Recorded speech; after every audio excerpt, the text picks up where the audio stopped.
Good evening, this is the Oscar expert here with Brother Rowe.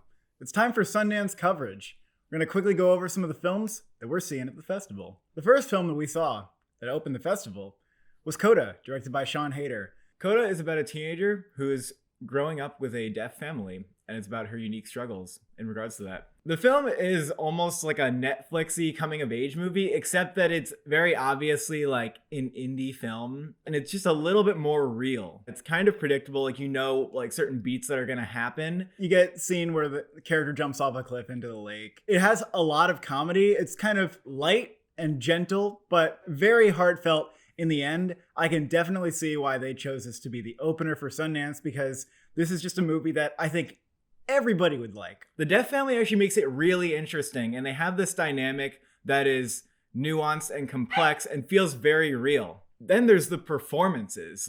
There are some Oscar nomination worthy performances here from supporting cast. I mean, everybody in the film is great. The lead actress didn't know sign language before this film. I was stunned to learn that. Both of the deaf parents, in my opinion, nomination worthy. And the mom is actually played by Marlee Matlin, who won a lead actress Oscar in the 80s. And who is actually deaf. Yeah, and all the deaf family in this film are actual deaf people. And the music teacher, who's played by Eugenio Derbez, is absolutely perfect. He reminded me of my choir teacher a little bit. It's weird that I was in choir, but fun fact, I was, and it was to prepare for my AP Music Theory exam. The ensemble cast in this film, and the brother, too. Oh yeah, also stand out. There are 5 amazing performances in here. Yeah. If I got to choose the awards, I would consider nominating this for Best Ensemble. Every performance has moments that completely touch your heart. Every single one of these characters gets you, and the performances are really moving. The representation of deaf people in this film feels very honest and lived in, the way that the girl and the family can joke around. Their dynamic is very unique and beautiful. And a lot of these moments that are heartfelt between the supporting cast and the lead actress, you see them coming, you're about to get that, and still you feel the tears, and you're like, oh shit, this is still even though I can kind of see what it's doing and I'm being manipulated, whatever, it's working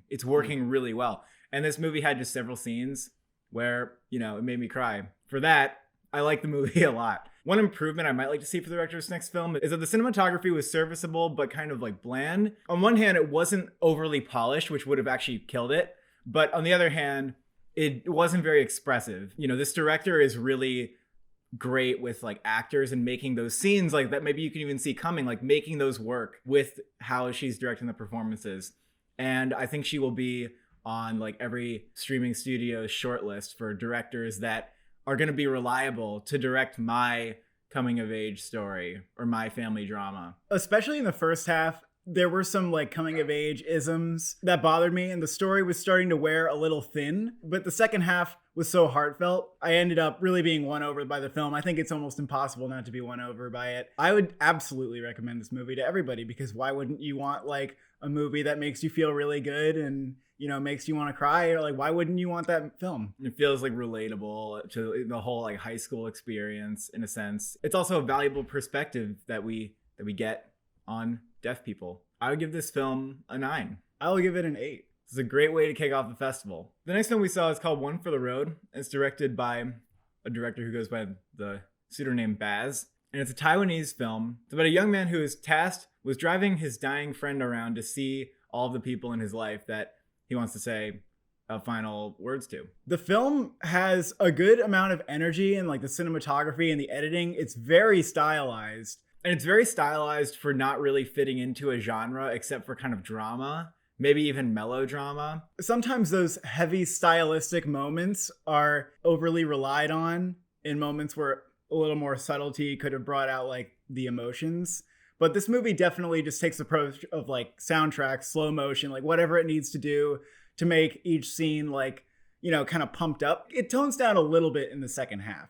It kind of reminded me of something like Your Name without the sci-fi element. It's kind of like a teeny drama with lots of characters and interwoven backstories, characters sort of fighting and falling out and that sort of thing. To the point where I could see people accusing it of being melodramatic. I would sort of classify it that way, but I would say more that the story overall to me was overwrought, and it was unnecessarily complicated, especially the second half. It opens up like so much backstory and you're just in flashbacks for like a solid, I don't know, 30 or 40 minutes. For me, it was too much. And personally, I can't say I was invested before that. I'm not sure if it was the film was stating a little bit too like upfront what it was like trying to be or kind of what it was about. And I also just didn't know if I like cared that much because the protagonist was very passive.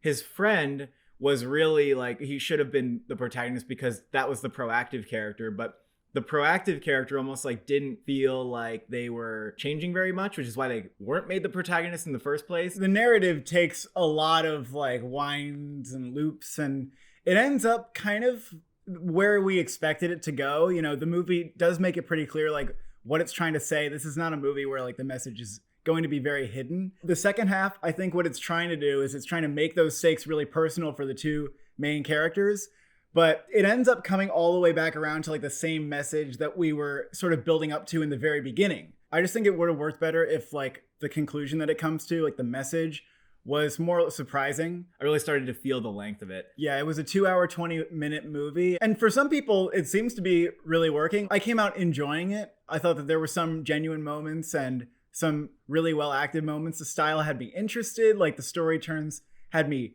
interested, but I didn't feel like I like needed to see it, I guess, at the end of the day. You know, I get that it's kind of like trying to explore like the past of people, but it almost did it in a way it was like a little hashtag deep. But it did have very good cinematography. Like throughout the movie is really good looking. Performances all around, I have to say, were quite good. And there are some scenes that I thought were well written where both the characters in a scene like have these valid perspectives. Plot wise, there was a good surprise in the end. Yeah, there were definitely But surprises. I agree that like substance wise, it kind of like lays it all out there from the beginning. And it doesn't really leave much to like discover. I personally didn't enjoy it very much. I would give it a 5 out of 10. I would give it a 6 out of 10. And some people do like it a lot. So Yeah. I would say that's Yeah, what we're I would say. more on the negative side than most others. Final film we're going to talk about is Censor. This is a psychological horror film directed by Prano Bailey Bond. It takes place in the 80s in Britain, where big figures like Margaret Thatcher are really gung-ho in this conversation about how horror films are causing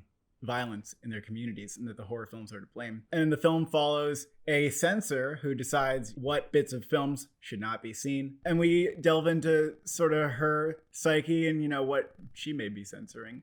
The subgenre of horror that this film is kind of toying with is called video nasty, which is like this very campy 80s style that's like really heavy on being just as disgusting as possible, very gory. Sometimes the film borrows those aesthetics, and the final act in particular has a pretty stunning like recreation of those films. That final sequence is really impressive. Yeah, there are some really stunning technical aspects of this film. The editing, production design, the score, which I'm going to listen to again, and the cinematography, like they really made this final act like very thrilling. And that was definitely my favorite part of the movie. I can see a lot of people saying that the first like couple acts are more of a slow burn. You know right off the bat that the film itself is very obsessed with this kind of horror. And it's also interested in the ideas that have circulated around these horror films about horror movies' relationship to like repression and what the viewer's relationship is to like